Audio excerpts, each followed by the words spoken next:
soit Jésus-Christ, sa grâce et sa paix soient avec vous. Les musulmans sont prompts à condamner et jusqu'à la peine de mort les critiques de l'islam, mais n'ont aucun problème à blasphémer eux-mêmes la foi chrétienne. Et bien que l'islam soit le blasphème et l'antichrist par excellence pour les chrétiens, ceux-ci ne haïssent pas pour autant les musulmans ni leur font du tort. Mais la perversion de l'islam n'est pas seulement de blasphémer la vérité révélée une fois pour toutes en Jésus le Messie, que d'en accuser à tort autrui.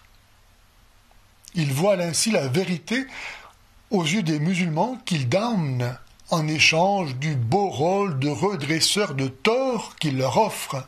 Ce comportement semble relever en psychiatrie de ce qui est appelé la perversion narcissique.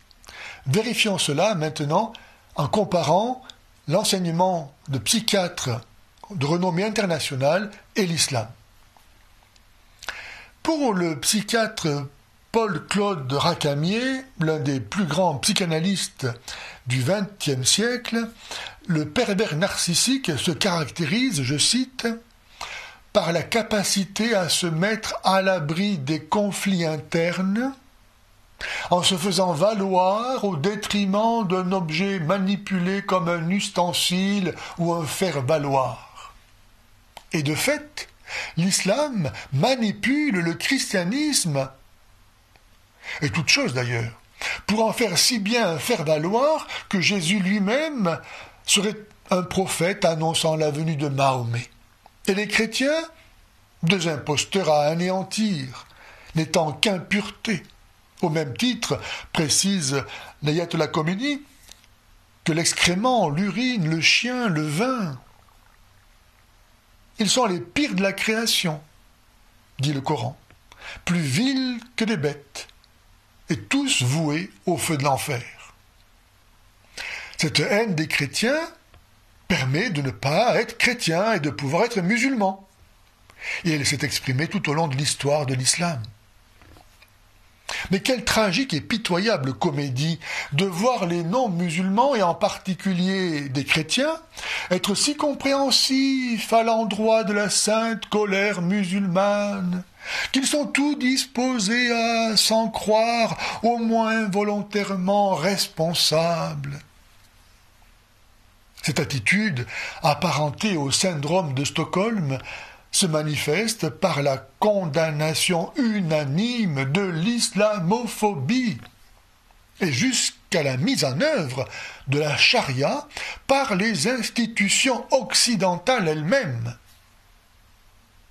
Je cite cet exemple récent et significatif de la condamnation de Madame Elisabeth Sabatitch-Wolf par la justice autrichienne pour avoir affirmé que Mahomet était un pédophile, au motif que si Aïcha avait bien 6 ans lorsque Mahomet l'épousa et 9 ans lorsqu'il la déflora selon les sources musulmanes elles-mêmes, elle était cependant toujours son épouse à sa mort. Et la CEDH, la Cour européenne des droits de l'homme, a validé cette condamnation pour 2 motifs. Le premier, protéger le droit des plaignants d'avoir des sentiments religieux. Qu'y a-t-il de religieux à être pédophile? Deuxième motif, préserver la paix dans la société autrichienne. Qu'est-ce que d'autre cela, sinon un aveu de la violence redoutée des musulmans. Cet autre psychiatre et psychanalyste français, Alberto Heiger, fait ainsi parler le pervers narcissique. Je cite. « Il faudrait que vous agissiez de sorte qu'il ne reste aucun doute que vous êtes moi et que tout ce que vous faites, dites ou éprouvez confirme que je suis le seul, moi, le plus grand, et cela même au prix de votre propre disqualification. » Fin de la citation. Et de fait, pour l'islam, il n'y a jamais eu que l'islam, en sorte qu'il ne doit y avoir que l'islam. Combien de chrétiens condamnés, pour les raisons les plus ridicules, avoir bu du vin, s'être réunis pour prier, posséder ou avoir donné une Bible. Il faut qu'ils soient disqualifiés, fautifs, car leur prétendue faute sert à l'islam de marchepied pour tenter de s'élever au-dessus de son néant. Elle lui sert à bâtir en s'y opposant sa propre image valorisante. Que cette image soit fausse ne lui importe pas. Quelle que soit l'énormité du mensonge, le pervers s'y accroche et finit par convaincre l'autre, prévient la psychiatre Marie-France Irigoyenne. Et en effet, qui, avec le père Michel Lelon, personnage vénéré de l'officiel dialogue islamo-chrétien, n'est pas convaincu que, je cite, « l'islam est une des 3 grandes religions de la révélation de Dieu ». Vérité ou mensonge, cela importe peu. Ce qui est vrai est ce qu'ils disent dans l'instant. Cette phrase pourrait être une définition de la taqiyya, principe permettant aux musulmans de mentir jusqu'à dissimuler leur foi, voire la renier, afin de sauver leur vie ou leurs intérêts, identifiés évidemment avec ceux de l'islam. Le Coran permet aux musulmans de cacher la vérité aux chrétiens et de parler et agir contrairement à ce qu'ils pensent et croient. Ces falsifications sont parfois très proches d'une construction délirante. Le mensonge correspond simplement à un besoin d'ignorer ce qui va à l'encontre de son intérêt narcissique. C'est ainsi que l'on voit des pervers entourer leur histoire d'un grand mystère qui induit une croyance chez l'autre. Voilà qui est intéressant. Il suffit d'avoir écouté les propos de savants musulmans pour se rendre compte de cette perversion. Ainsi, par exemple, Malek Shebel n'a pas honte d'écrire à propos de la Trinité que le Coran invite fermement à ne point y recourir, le trithéisme étant un associationnisme de fait. Faisant ainsi croire, après 2000 ans de théologie chrétienne, et alors même qu'il est docteur en sciences des religions, que les chrétiens adoreraient 3 dieux. Pourquoi l'islam calomnie-t-il ainsi la foi chrétienne, sinon pour justifier aux yeux des musulmans le fait de n'être pas chrétien ? Bref, s'il n'y a rien à attendre de la fréquentation des pervers narcissiques, on peut seulement espérer s'en sortir indemne. Comment gérer nos rapports avec l'islam ? Peut-être le docteur Paul-Claude Racamier nous fournit-il la solution. Il dit « Tuez-les, ils s'en foutent. Humiliez-les et ils en crèvent. » Eh bien, il est vrai que la perspective de la mort ne saurait désarmer un bon musulman, puisqu'il n'attend rien tant que d'aller jouir des houris qu'Allah lui a promises. Mais si humilier l'islam lui est fatal, alors pourquoi ne pas commencer par dénier à l'islam le titre de religion ? Car de fait, l'islam ne mérite pas d'être regardé comme une religion, et ce pour plusieurs raisons. Premièrement, il ne relie pas à Dieu. Allah est trop grand et sa transcendance est telle qu'il ne saurait rien avoir en commun avec ce que nous sommes, raison pour laquelle Jésus ne peut pas être son fils.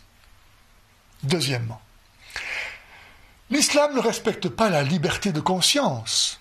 Allah commande de tuer l'apostat. Il est facile d'entrer dans l'islam, mais impossible d'en sortir. L'islam n'est donc pas une religion, mais une secte. Troisièmement, l'islam fait de la haine le principe de sa relation à autrui, comme le dit si bien le verset 4 de la sourate 60. Il est donc par nature antisocial, et de fait apporte malheur et misère insondables partout où il s'impose. Quatrièmement, l'islam est un projet politique. appelée charia, qui régente méticuleusement tous les aspects de la vie, publique et privée. Monsieur Alija Izetbegovic, chef d'État de Bosnie-Herzégovine de 1990 à 2000, dans sa déclaration islamique, a le mérite de la clarté. Il écrit, je cite, « Il ne peut y avoir ni paix ni coexistence entre la religion islamique et des institutions politiques et sociales non islamiques. La renaissance islamique ne peut commencer sans une révolution religieuse, mais elle ne peut se poursuivre et être menée à bien sans révolution politique. Notre première tâche doit être de gagner non le pouvoir, mais les hommes. Le soutien qu'un peuple musulman apporte effectivement à un régime en place est directement proportionnel au caractère islamique de ce dernier. Nous devons être des prêcheurs et ensuite des soldats. Le mouvement islamique doit prendre le pouvoir dès qu'il est en situation morale et numérique suffisante pour lui permettre de renverser le gouvernement non islamique. » Fin de la citation. Pour les lois anti-blasphème qu'ils ont réussi à faire appliquer même par les pays non musulmans sous le couvert de lutte contre l'islamophobie, les musulmans, à l'exemple de Mahomet, terrorisent les non-musulmans. Le cas d'Asia Bibi est bien connu. Cette chrétienne pakistanaise fut d'abord accusée d'avoir bu l'eau d'un puits avec le récipient réservé à l'usage des musulmans, ce que elle, impure parce que chrétienne, ne pouvait pas faire. Et comme elle demanda ce que Mahomet avait apporté de bon au monde, elle fut condamnée à mort pour blasphème. Si grâce à la mobilisation internationale, elle a pu échapper à la mort et fuir en Occident après avoir croupi pendant 10 ans dans une infâme geôle, la populace était décidée à l'exécuter elle-même s'il était relaxé. Bref, il est urgent, vital, pour le salut des musulmans, comme pour celui de tous, de dénoncer l'islam comme une imposture avançant sous le masque benoît de la religion. Le zèle à défendre l'honneur d'Allah et de Mahomet sert-il en fait à autre chose qu'à cacher aux yeux des musulmans la culpabilité que leur fait endosser l'islam?